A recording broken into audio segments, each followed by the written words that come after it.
So, good evening, everybody. I'm Niyati, and today my topic is, would I call them home? So, today I'm sure all of us must be on some or the other social media platforms like Instagram, Facebook, Twitter, to name a few. And so am I. Today, I think I would have around 500 friends or followers on Instagram. But if today my mom tells me that call your friends home for dinner, how many of them would I call? That number is going to be very, very less. You know, when we were kids, making friends was very easy but also very scary. That's kind of paradoxical, right? So I'll explain you why. Scary because imagine it's the first day of your school. You walk into the classroom, you know nobody, and you're just trying to scan the room, and you lock eyes with someone, and you're like, she looks sweet. I can share my seat with her. But again, you just take a step back, and you're like, what if what if she says no? That's gonna be so embarrassing. I can't sit with her. I need to find somebody else. But also easy because most of your bench partners were decided by an eye contact, and once you share your lunch with someone, boom, that's your best friend for life. There's no judgments, there's no terms and conditions. You're just friends for the rest of your school life and later.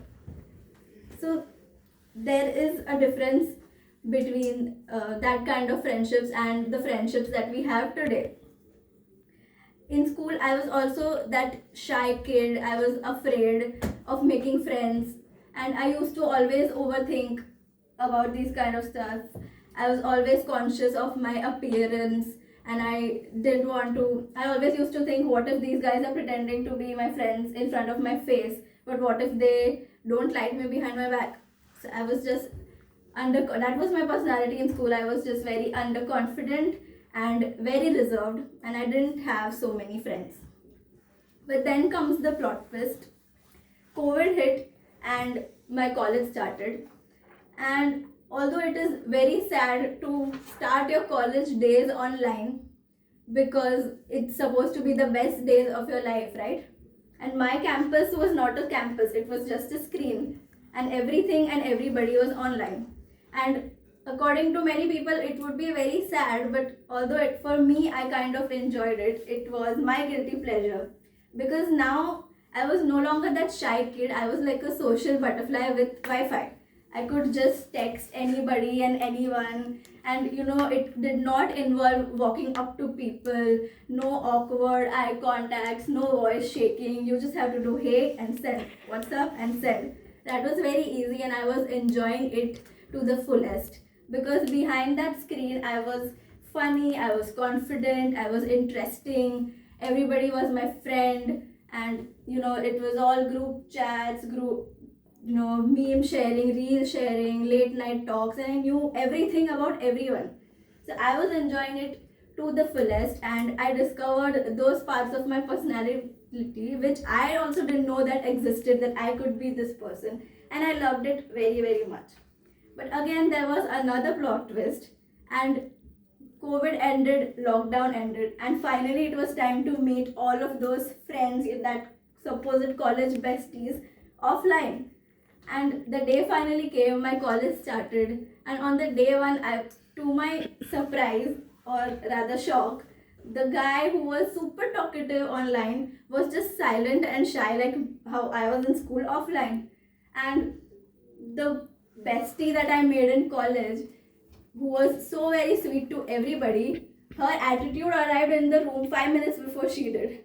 So I was very, very shocked seeing that imbalance on the first day of my college.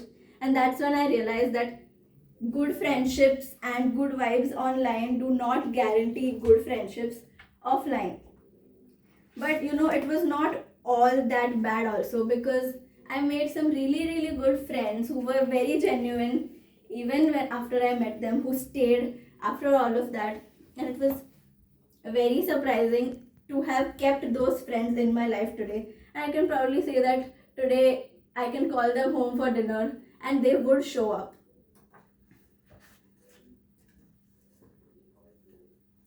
So I understood that online friendships reveal personalities, but offline shows the character, and both of them are really important for shaping you, for how you are.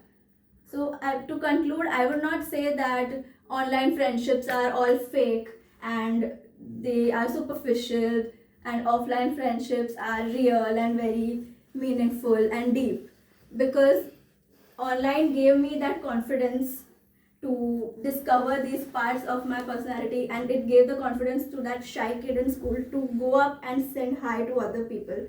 But offline decides who you keep in life, and that's the real test, and it decides the depth of your friendship. So between all of this chaos, I'm just happy to have found my people. Thank you.